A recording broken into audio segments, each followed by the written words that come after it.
Sou apaixonado pelo mistério, porque sempre tenho a esperança de desvendá-lo. Charles Baudelaire. Após validarmos a importância de localizar informações explícitas e fazer inferências em textos verbais e não verbais, é no clima de muito suspense que começamos mais uma aula com assuntos importantes para tornarmos cada vez mais leitores competentes. Então, essa aula vamos aprender a inferir o sentido da palavra ou expressão em um texto, a identificar temas universais abordados nos textos a serem lidos, distinguir as características de gêneros textuais que circulam no nosso cotidiano e a usar as relações intertextuais como recursos e estratégias leitoras. Vamos compreender nesta seção que a compreensão e interpretação de textos vão muito além do material de língua portuguesa. Compreender e interpretar são habilidades que precisamos em todas as áreas de conhecimento. Na matemática, por exemplo, necessitamos dessas habilidades antes de formular hipóteses e fazer cálculos, e, portanto, precisam ser desenvolvidas para resolver questões, bem como utilizá-las em nosso cotidiano, já que as questões de cálculo também se utilizam de inferências e de métodos dedutivos para resolvê-las. Observem atentamente a esta questão de raciocínio lógico. 3 homens, Luís, Carlos e Paulo, são casados com Lúcia, Patrícia e Maria, mas não sabemos quem é casado com quem. Eles trabalham com engenharia, advocacia e medicina, mas também não sabemos quem faz o quê. Com base nas dicas abaixo, tente descobrir o nome de cada esposa e a profissão de cada um. O médico é casado com Maria. Paulo é advogado. Patrícia não é casada com Paulo. Carlos não é médico. E aí, consegue descobrir?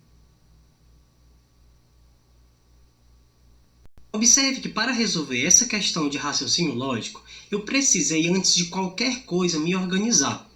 Chamamos isso de estratégia leitora, quando mergulhamos nos textos para fazer algumas pausas e observações mais detalhadas e extrair partes fundamentais em que o autor não desvenda, mas sugere.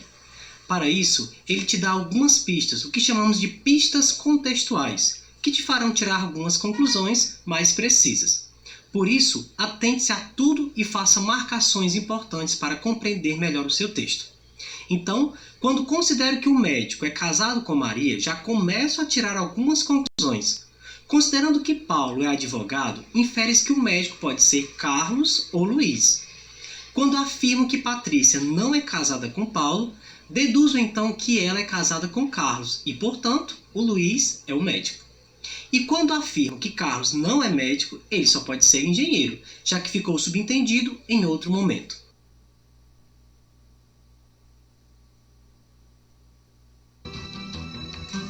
Fiquem atentos a mais um mistério.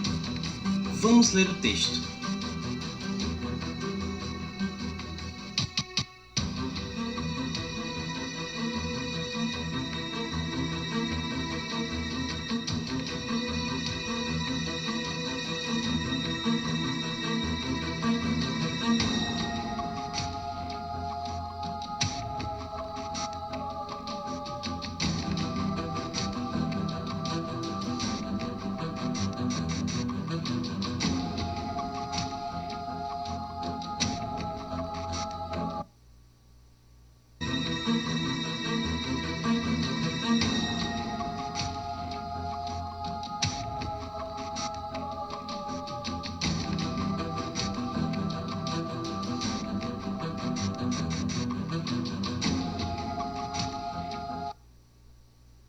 E aí, galera? Após muito pensar, Álvaro, o detetive, descobriu quem é a vítima e quem é o assassino. Qual foi a lógica do detetive? Bom, vamos compreender. Já que no dia seguinte José teve um jogo de futebol, ele não pode ser o assassino, porque jogar com a perna quebrada seria impossível e não teria dado tempo para se recuperar. Alex não pode ser o assassino, pois ele era seu vizinho desde a infância e dificilmente iria cometer um crime dessa natureza. Mário é inocente, já que conheceu Alex um ano antes do assassinato, e o assassino conhecia-o desde a infância. Portanto, o assassino deve ser João ou Francisco. Podemos dizer seguramente que não foi João, porque ele não conhecia desde a infância, já que cresceu em uma ilha. Resta apenas Francisco. Ele sim está vivo, porque pensa em terminar o retrato de Mário na próxima semana. Só nos resta entender quem foi a vítima. O detetive Álvaro sabe que o Alex está na Antártida e José, que jogava futebol com Mário, cujo retrato seria pintado por Francisco na próxima semana, estão vivos. Portanto, Francisco matou João.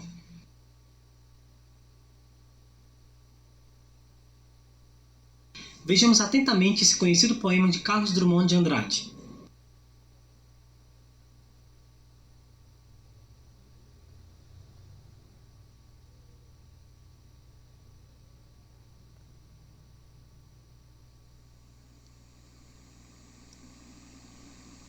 No meio do caminho tinha uma pedra. Tinha uma pedra no meio do caminho. Tinha uma pedra no meio do caminho. Tinha uma pedra. Nunca me esquecerei desse acontecimento na vida das minhas retinas fatigadas. Nunca me esquecerei que no meio do caminho tinha uma pedra. Tinha uma pedra no meio do caminho. No meio do caminho tinha uma pedra. Tinha uma pedra.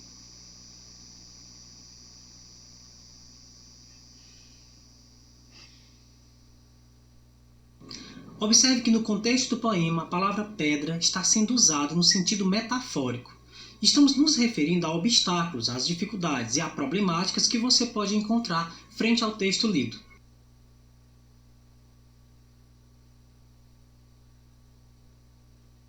Outra possível explicação biográfica para o poema em questão é que um ano após Drummond casar-se com sua amada Julieta, em 1926, nasceu o primeiro filho do casal, Carlos Flávio, que por uma tragédia do destino sobreviveu apenas por meia hora. Foi quando Drummond, imerso na sua tragédia pessoal, mandou então o tal polêmico poema No Meio do Caminho. Perceba também que a palavra pedra contém as mesmas letras da palavra perda. Dessa forma, o poema teria sido então uma espécie de túmulo para o filho e também uma lição de como Drummond escolheu processar esse triste acontecimento pessoal. Perceba a relação intertextual como recursos de compreensão. Veja que os textos podem estar interligados ao momento histórico, realidade do autor e principalmente à intencionalidade comunicativa. Veja a possibilidade de compreender o termo pedra no sentido conotativo e denotativo, assunto bastante comentado na aula anterior. Em relação ao conotativo, pode-se destacar que o termo significa dificuldade pela qual o eu lírico passou. Ou seja, foi importante inferir a palavra ou expressão pedra e sair do seu sentido real para garantir amplas discussões acerca da expressão. Vamos ouvir outro poema do mesmo autor, E Agora José. Mas antes, vamos tentar apurar essa significação colocando-o em um contexto mais específico e perceber que expressões e palavras ganham nova roupagem embora o texto tenha sido publicado pela primeira vez em 1942. Vivemos tempos difíceis de isolamento social. Nossa rotina mudou muito após esse estágio de confinamento, o qual usamos para nos proteger e proteger nossa família contra uma pandemia que vem causando situações lastimáveis. Se o autor Carlos Drummond de Andrade estivesse vivo, faria sentido seu emblemático poema para representar tempos difíceis como esse? Quem é José? Responda em seu caderno sua percepção diante do contexto atual após o poema. E agora, José? A festa acabou, a luz apagou, o povo sumiu, a noite esfriou. E agora, José? E agora você que é sem nome, que zomba dos outros, você que faz verso? E agora, José? Está sem mulher, está sem discurso, está sem carinho. Já não pode beber, já não pode fumar, cuspir já não pode. A noite esfriou, o dia não veio, o bonde não veio, o riso não veio a utopia. E tudo fugiu tudo sumiu e tudo mofou. E agora, José? Sua doce palavra, sua biblioteca, sua bula em jejum, sua lavra de ouro, seu termo de vidro, sua incoerência, seu ódio. E agora? Com a chave na mão quer abrir a porta, mas não existe porta. Quer morrer no mar, mas o mar secou. Quer ir para Minas, Minas não há mais. José, e agora? Se você gritasse, se você gemesse, se você tocasse a valsa vienesse, se você dormisse, se você cansasse, se você morresse, mas você não morre. Você é duro, José. Acredito que você tenha feito importantes inferências quando relacionou o texto ao contexto em que eu apresentei. Dessa forma, inferir diz respeito à capacidade de deduzir uma informação que não está totalmente clara na comunicação, seja ela em textos escritos ou orais. Quando você infere o sentido de uma palavra ou expressão desconhecida em um texto, na verdade está relacionando informações novas a partir de que o texto apresenta, ou o contrário. Esse mesmo processo mental acontece com as pessoas quando elas estão interagindo nas mais variadas situações comunicativas. Veja que, embora o poema não pertença a este contexto que vivenciamos, ainda assim é possível fazer relações intertextuais, pois conseguimos atribuir novas significações aos novos contextos. Chamamos esse recurso de intertextualidade.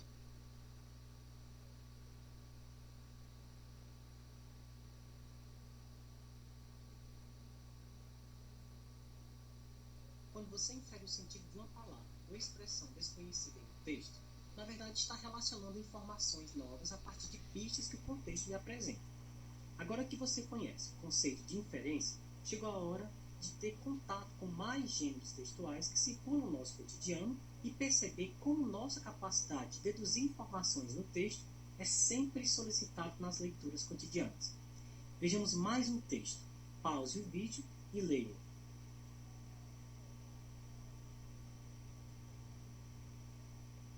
De acordo com o fragmento lido, qual a possível situação descrita?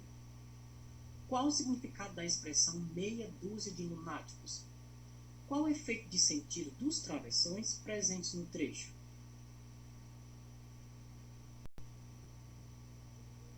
Bom, ao que parece, é possível perceber um conflito entre os personagens. Para se compreender algumas expressões, é importante lembrar de alguns aspectos ligados a variações linguísticas, como o contexto da época em que o texto circulou, o que pode causar ruídos de comunicação para alguns leitores que desconhecem certos vocábulos. Essa mesma situação foi apresentada na tirinha anterior, percebeu? Já o uso dos travessões no contexto discursivo sinalizam diretamente a fala dos personagens e marcam a mudança de um para o outro. Com o auxílio do dicionário, preencha a tabela abaixo com o significado das palavras destacadas do fragmento. Registre em seu caderno suas considerações acerca do contexto apresentado.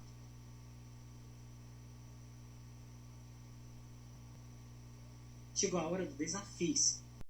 Vamos pôr em prática todo o nosso conhecimento adquirido nessa aula e continuar fazendo inferências textuais, localização de informações para percebermos sentidos de palavras e expressões dentro dos textos. Ao som do cantor Tiago York, observe o que o eu lírico, sujeito que se expressa dentro do texto, sente-se ao ver a pessoa amada.